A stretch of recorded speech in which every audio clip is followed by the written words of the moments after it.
শিল্পকলা একাডেমির চিত্রশালায় শুরু হয়েছে ৮৭ জন ফটোগ্রাফারের আলোকচিত্র প্রদর্শনী tail of the dark room. এর আয়োজক AIUB photography club.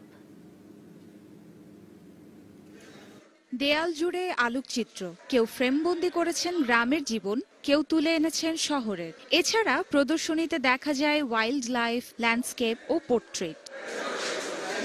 Tail of the dark room AIUBর ৪র্থতম জাতীয় আলোকচিত্র প্রদর্শনী। দক্ষ ফটোগ্রাফার গড়ে তোলাই এ ক্লাবের অন্যতম উদ্দেশ্য। এ ধরনের প্রদর্শনী সমৃদ্ধ করতে পারে ফটোগ্রাফারদের, মনে করেন অংশগ্রহণকারীরা। একটা এক্সিবিশন মানে হচ্ছে একটা বিরাট একটা এক্সপেরিয়েন্সের জায়গা।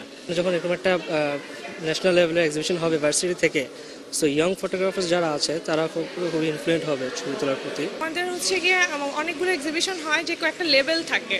সো আমরা এবারে এক্সিবিশনটা যে করেছি আমাদের শুধু ইউনিভার্সিটি লেভেল করিনি, আমরা কলেজ সহ অ্যাডাপ্ট করেছি যে এতে কলেজের স্টুডেন্টরাও ইন্সপায়ার হয়ে ফটোগ্রাফি করতে পারে। AIUB ফটোগ্রাফি ক্লাব ছবি তোলা এবং শেখা নিয়ে বিশ্ববিদ্যালয়ের শুরু থেকেই কাজ করে আসছে। ছবি তোলা, তারপর ২ বছর ধরে চলে যাচাই বাছাই, এরপর প্রদর্শনীর আয়োজন। ১৩৩টি আলোকচিত্র রয়েছে প্রদর্শনীতে।